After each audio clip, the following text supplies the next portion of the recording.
The civilization of Sumer, one of the most ancient known to humanity, is not only credited with pioneering advancements in writing, governance, and law, but is also the source of profound religious and cosmological traditions that influenced entire regions for millennia. It's indisputable that the language of higher learning, sacred texts, and religious doctrines throughout much of the ancient world originated with Sumer. Their script, cuneiform, was used to record the myths, rituals, and prayers of a vast pantheon of gods, deities who, according to Sumerian belief, ruled the cosmos and shaped the destiny of the world. These olden gods were at the heart of Sumerian spiritual life, and no records or tales from neighboring civilizations have been found to predate the rich mythological tapestry of Sumer. When we look at the gods of Sumer in their original form, or later in their Akkadian, Babylonian, or Assyrian adaptations, it becomes clear that their numbers were vast, reaching into the hundreds. But while these gods appear numerous, they were far from a disordered collection of deities. Instead, they were organized into a hierarchical structure that reflected both divine and social order. At the pinnacle of this hierarchy stood the great gods, a select group of deities who presided over the affairs of the universe. They were governed by an assembly of deities, which functioned like a divine council, making decisions and overseeing the cosmos. Each god in this pantheon was related to one another, often as siblings, parents, or cousins, forming a complex divine genealogy. Once we set aside the lesser figures, nieces, nephews, grandchildren, and other minor divine relatives, a more coherent and manageable group of deities emerges, each one with clearly defined roles, powers, and responsibilities. Among these gods, the Sumerians distinguished between different types of deities based on their sphere of influence. One category was made up of gods of the heavens. Texts that explore the primordial times, before the creation of earth, speak of divine beings such as Apsu, Tiamat, Anshar, and Kishar. These heavenly gods, unlike many of their later counterparts, were not said to have descended to earth. Their realm was the cosmos, and they existed in the celestial spheres above. Upon closer examination, it becomes evident that these deities were symbolic representations of the celestial bodies that populate our solar system. Far from being mere myth, Sumerian cosmological texts contain a surprisingly accurate and scientifically plausible understanding of the universe's origins. What modern scholars once dismissed as mythical accounts are now recognized as sophisticated cosmological insights, mapping the solar system and the formation of the planets in ways that were remarkably ahead of their time. On the other end of the spectrum, there were the lesser gods of Earth, whose influence was largely limited to local regions or provincial towns. These deities had specific, often minor roles in the divine order. Their power was limited to particular tasks or areas of responsibility, such as overseeing agriculture, brewing, or domestic life. A clear example is the goddess Ninkashi, the Lady of Beer, who was revered for her role in the preparation and supervision of beverages. These earthbound deities were not the subjects of grand epic tales. They lacked the heroic narratives or powerful weapons of their celestial counterparts, and they did not inspire awe among the greater gods. In many ways, they seem more like humble servants of the divine order, quietly managing the mundane tasks of the human world. These figures call to mind the procession of young gods in the Hittite rock carvings of Yazilakaya, depicted as mere attendants to the older, mightier gods. But between these two groups, the distant celestial deities and the local earthbound ones, stood the most significant gods of Sumerian belief, the gods of heaven and earth. These were the ancient gods of legend, known as the Olden Gods in the great epic tales of Sumer. According to Sumerian belief, these gods did not remain confined to the heavens. They descended to earth, becoming intimately involved in its affairs and shaping its destiny. They were not simply local deities with minor roles, but national and even international gods, worshipped across vast regions and cultures. Some of these great gods were said to have been active on earth long before humanity existed. In fact, the very existence of humanity was attributed to the deliberate actions of these gods. The creation of man was not seen as a random event, but as a powerful act of divine will. These gods possessed immense power, far beyond the capabilities of mere mortals. They were capable of extraordinary feats that defied human understanding, from controlling the elements to shaping the land itself. Yet, despite their immense power, these gods were deeply human in many ways. They looked like humans, ate and drank like humans, displayed every emotion known to humanity: love and hate, loyalty and betrayal, passion and indifference. These gods experienced them all, often in dramatic and unpredictable ways. This duality, the gods' immense power and their all-too-human nature, lies at the heart of Sumerian understanding of the divine. These gods were not distant, unknowable forces, but beings were intimately involved in the affairs of the world. They were both feared and revered, loved and despised. They could bring prosperity or destruction, depending on their whim. This complex relationship between gods and humans shaped not only Sumerian religion, but also their view of the world. It was a world in which the divine and the mortal were inextricably linked, where the fate of humanity was constantly influenced by the actions and desires of the gods, who ruled both heaven and earth. An, known in Babylonian and Assyrian texts as Anu, was the supreme deity of Sumerian pantheon and the great father of the gods. He held the highest rank among the gods, governing the heavens, and symbolized by a star.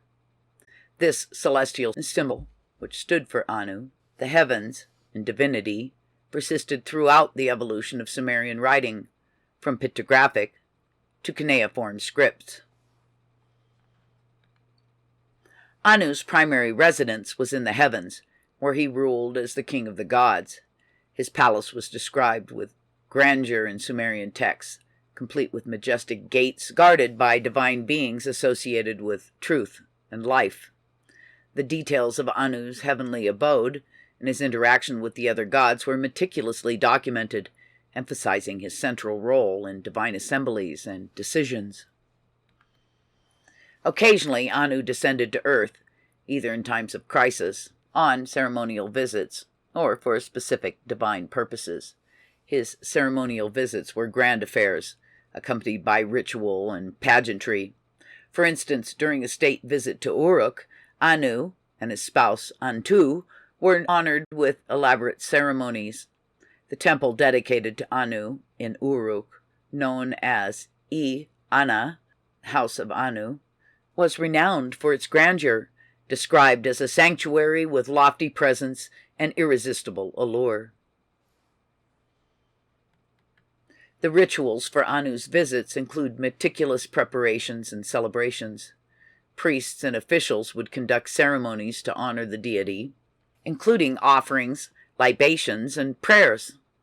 Special procedures were followed for the arrival, stay, and departure of Anu and Antu, reflecting the high reverence with which they were regarded. This included the lighting of fires throughout the land, recitation of hymns, and the offering of prayers for their blessing. Despite the lack of physical depictions of Anu, his influence was profound and pervasive. He was the embodiment of divine kingship, and his favor was essential for any ruler's legitimacy. The symbols associated with Anu, such as the tiara, scepter, and staff, were emblematic of divine authority and guidance.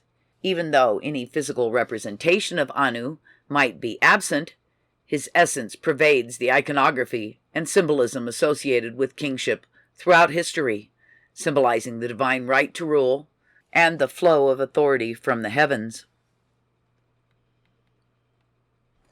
Enlil, whose name means Lord of the Airspace, was one of the most powerful deities in the Sumerian pantheon and eldest son of Anu. Originally residing in the heavens, Enlil descended to earth, where he became the principal deity, overseeing both heaven and earth. He held a central role in divine assemblies, presiding over meetings alongside his father in the heavenly realm and at his earthly court in Nippur, where his main temple, the Ikur, was located. Enlil was highly revered, often regarded as the ruler of all lands, with commands that could shake the heavens and quake the earth. His influence extended to the foundation of civilization. He was credited with initiating city building, establishing agricultural practices, and setting up the system of kingship. Despite his supreme status, Enlil was not without controversy. He was subject to moral scrutiny and had conflicts with other deities, particularly his brother Enki. Enlil's complex character encompassed both benevolent and stern aspects, reflecting his significant role in both divine and mortal affairs.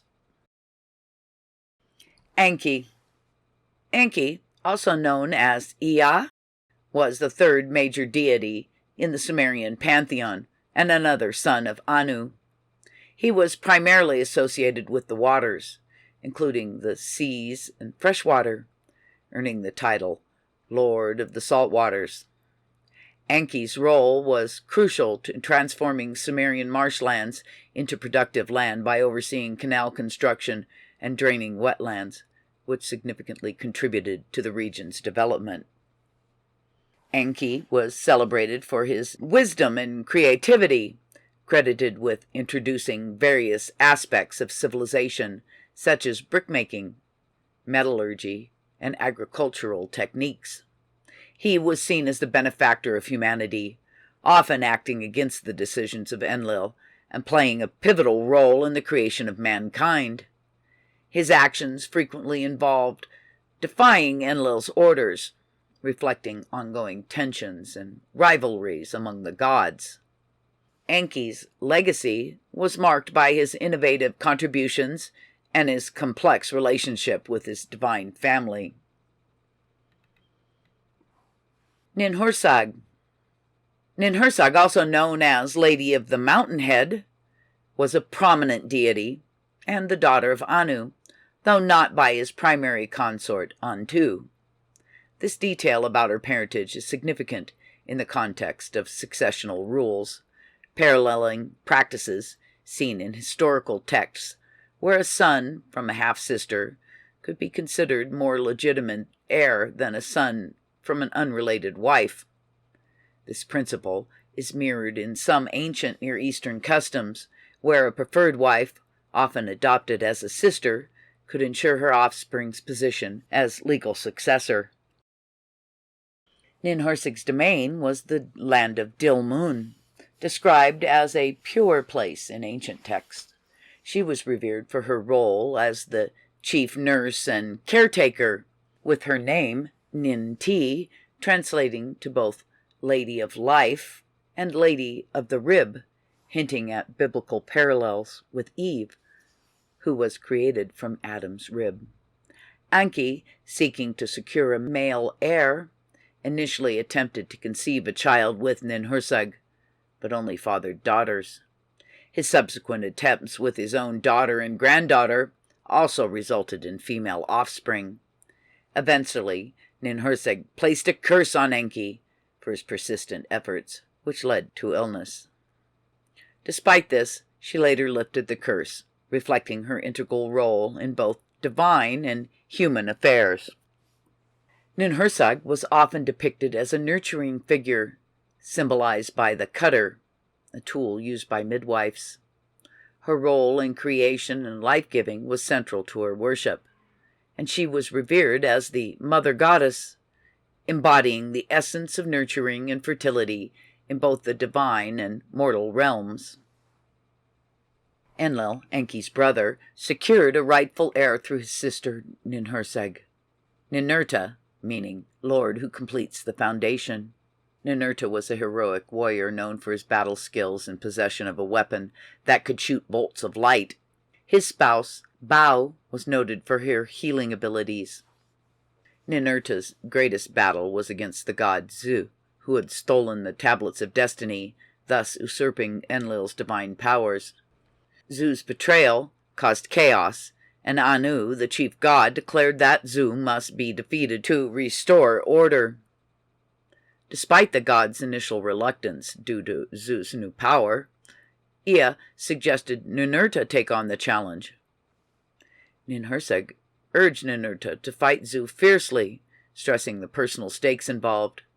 Ninurta ultimately succeeded by using a special weapon to disable Zu's wings, leading to Zu's defeat and the restoration of the tablets to Enlil. Zu's nature is debated, with some suggesting he was a mythological bird. However, it is likely that he used advanced technology for flight. Zu was not Marduk, as later Babylonian texts alter the story to credit Marduk with the victory over Zu. This fight confirmed Zu as a legitimate rival for Enlil's ship. Nanar. Nanar, also known as Sin, was the firstborn son of Enlil and Ninlil. As the heir to Enlil, Nanar ruled the city-state of Ur, where he was revered as Father Nanar, associated with prosperity and abundance. His temple in Ur was a central hub of worship and activity. When Ur fell, the Lamentations suggest this was due to a decision by Anu and Enlil. Nanar and his consort Ningal fled the city before its complete destruction. Their departure and the city's decline indicate severe divine punishment.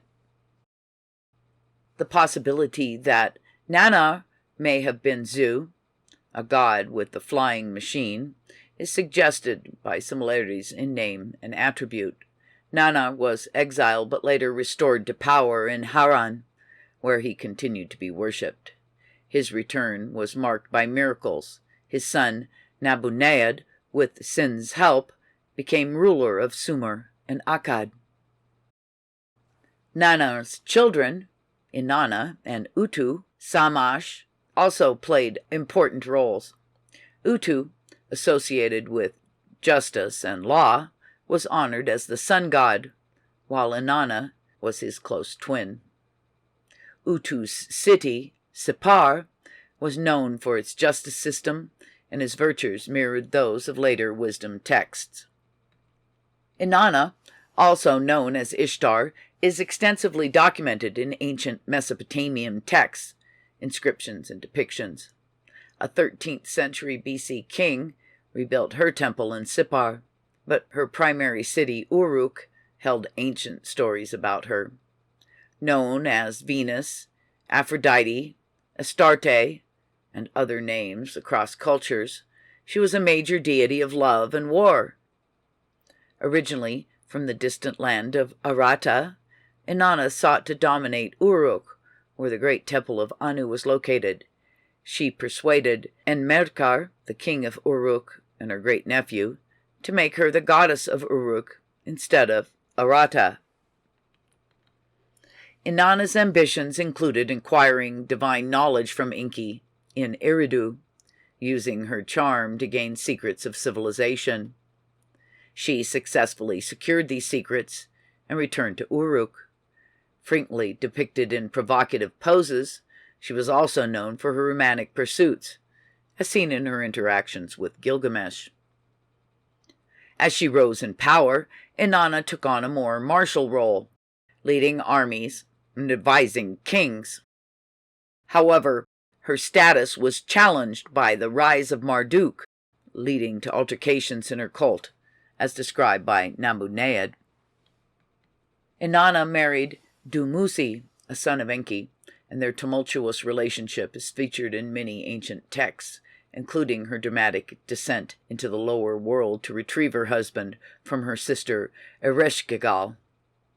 Enki's 6 sons are prominent in Sumerian mythology: Marduk, who ultimately usurped supreme power; Nergal, who became the ruler of the lower world; and Dumuzi, who married the goddess Inanna. Enlil, similarly, had 3 notable sons: Ninurta, his legal successor; Nanar, his firstborn by his official spouse Enlil; and Ishkur, also known as Adad. Adad, Sin's brother and uncle of Utu and Inanna, appears frequently with these deities in Sumerian texts. They are often grouped together, and ceremonies involving Anu at Uruk mention the Gate of Sin, Samash, Adad, and Ishtar. Reliefs and texts frequently depict Adad and Ishtar together, suggesting a deep affinity between them. Adad, also known as Ishkur, was a storm god revered across various cultures, including the Hurrian Hittite Teshub and the Canaanite Raigmu. This widespread veneration indicates his significant role far beyond Sumer.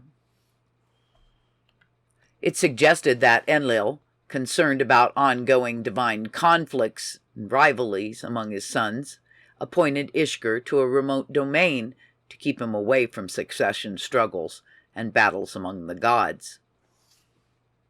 The Sumerian dynastic lineage of the gods is clarified through a unique numerical ranking system. This system assigns specific numbers to key deities, indicating their rank within the supreme pantheon of 12 gods. Ninurta, assigned the number 50, like Enlil, was meant to inherit Enlil's rank on his departure.